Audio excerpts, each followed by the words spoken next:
O jovem rei Foltest da Teméria, apesar de assumir o trono ainda criança depois da morte repentina do seu pai numa guerra contra o rei Virfuril de Aerdin, ele era um governante sábio e bonito que sentia um forte orgulho do seu bisavô Griffin, o pai de sua avó Bienvenue la Louve, mas geralmente Foltest era evasivo ao falar sobre sua família. Desde criança, Foltest criou um escândalo na Teméria porque ele mantinha relações amorosas em segredo com a própria irmã dele, a Eida. Depois de subir ao trono, ele queria legalizar as relações incestuosas na Teméria, só para ele se casar com a irmã dele e torná-la a rainha da Teméria. E aparentemente a Eida também gostava do Foltest. A relação desses irmãos ofendeu o rei Vizimir II da Redânia, que tinha planos de casar o Foltest com a filha dele, a Dalimira, né? Como eu citei no vídeo anterior, inclusive se você não viu, tá aparecendo o card aqui para você. Um membro da corte do Foltest,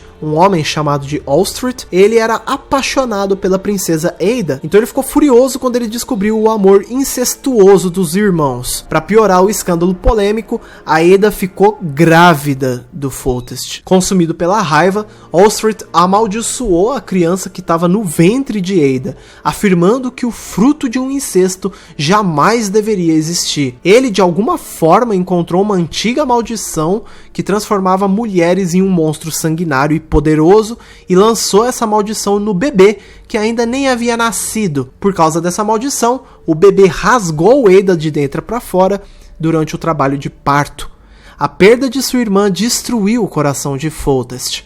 Ele decidiu enterrar mãe e filha juntas sob o palácio real em Vizima. Apesar disso, a criança de Foltest e Eida ainda estava viva, agora transformada em um monstro assustador que saía do covil toda madrugada para comer pessoas, uma criatura sanguinária chamada de Striga. O monstro era tão perigoso que o rei Foltest foi obrigado a mudar sua residência real para outro lugar. A besta, no entanto, permaneceu sendo uma ameaça para todos os cidadãos nas proximidades. Ao longo de 7 anos, Foltest reuniu e contratou vários profissionais em magia para tentar curar a sua filha. Apesar da maioria deles oferecer uma infinidade de formas de matar a Striga, só um deles apresentou um possível ritual que poderia curar a princesa: dormir dentro do sarcófago da Striga até o terceiro cantar do galo. Como ninguém tinha coragem para ver se esse ritual era real e muitos que tentaram morreram, Foltest manteve a Striga viva até que surgisse algum herói que fosse capaz de curar a sua filha, amarrando criminosos que foram condenados à morte nas proximidades do covil para que o monstro pudesse se alimentar deles. Em toda a Teméria estava o contrato do rei Foltest para curar a sua filha, mas ninguém se arriscava a tentar, principalmente os que sabiam dos boatos de que essa criança era fruto de um incesto do Foltest com a sua própria irmã, a Eida. Enquanto isso, do outro lado dos reinos do norte, o rei Henselt de Caedwin e o rei Demawend III de Aerdin iniciaram um velho conflito entre os dois reinos para disputar a região de Lormark, começando uma guerra interna entre os reinos que duraria décadas, e ao longo dessas décadas ela foi pausada várias vezes por várias ocasiões ao longo dessa história. Por volta dessa época, um bruxo da escola do gato, chamado de Brehan, visitou a cidade de Ielo procurando por contratos, mas por motivos desconhecidos, Brehan massacrou a cidade inteira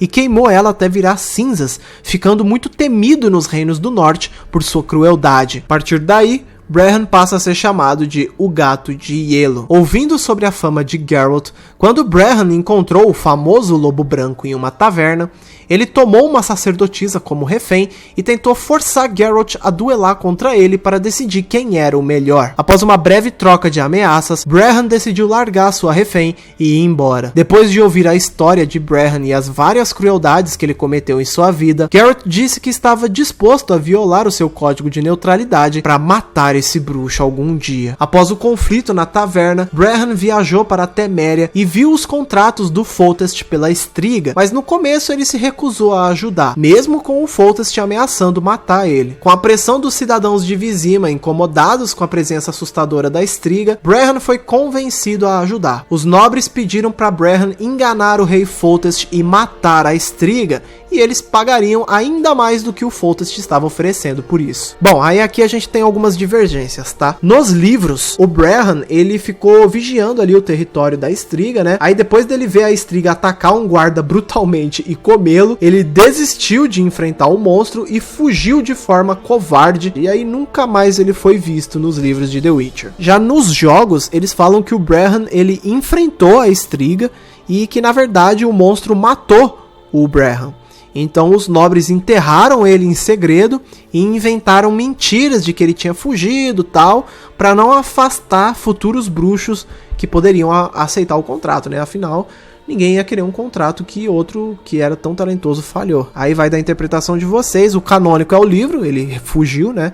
Mas eu sinceramente gosto da interpretação dos jogos, de que ele morreu e tal.